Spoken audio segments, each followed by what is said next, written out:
Hai Dewan Juri dan teman-teman, salam sejahtera bagi kita semua. Perkenalkan, nama saya Noviona Derviska. Di sini saya akan mengulas kitab suci menurut Injil Lukas bab 10 ayat 25 sampai 37. Kasihanilah Tuhan Allahmu dengan segenap jiwamu, dan kasihanilah Tuhan Allahmu dengan segenap kekuatanmu, dan dengan segenap akal budimu. Dan kasihanilah sesamamu seperti dirimu sendiri. Injil ini mau mengajak kita untuk saling mengasihani dan rendah hati. Dalam kehidupan sehari-hari, banyak hal yang kita alami, entah itu cobaan, kegagalan, kesakitan, dan lain sebagainya. Marilah kita dengan rendah hati seperti orang Samaria ini. Ada seorang yang turun dari Yerusalem ke Yeriko. Ia jatuh ke tangan penyamun-penyamun yang tidak hanya merampoknya habis-habisan, tetapi memukulnya setengah mati, lalu meninggalkan dia begitu saja.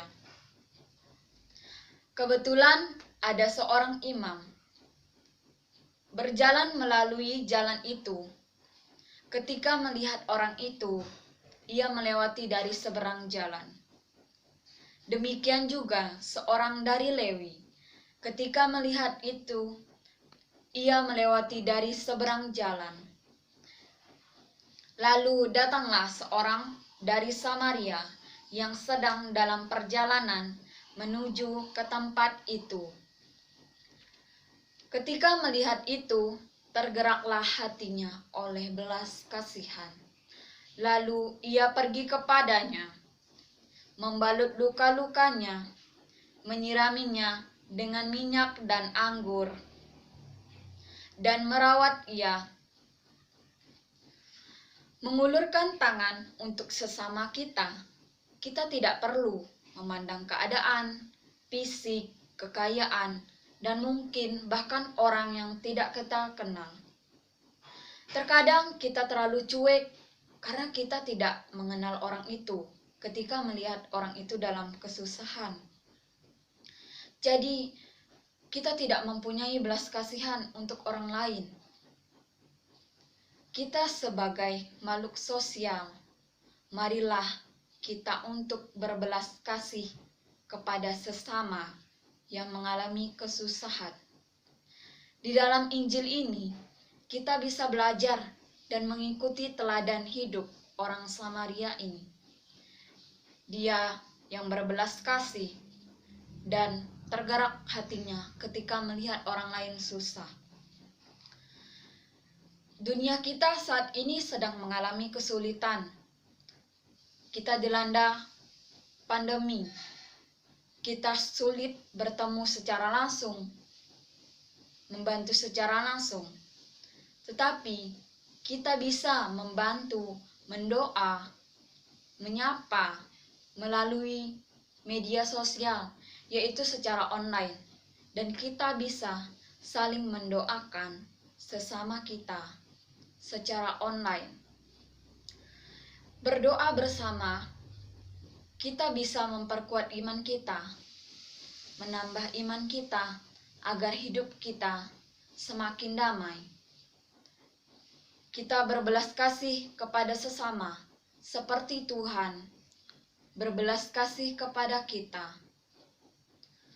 Tuhan selalu memberi kita jalan untuk bisa membantu orang lain dalam bentuk apapun dan dalam keadaan apapun.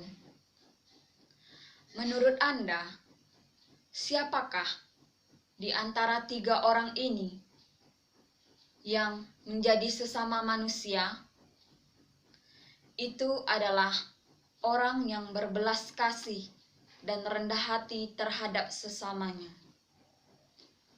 Mari perbuatlah demikian dan laksanakan untuk sesama kita, agar kita bisa hidup dengan damai dan sejahtera dan kita bisa berguna bagi sesama kita dalam kehidupan ini.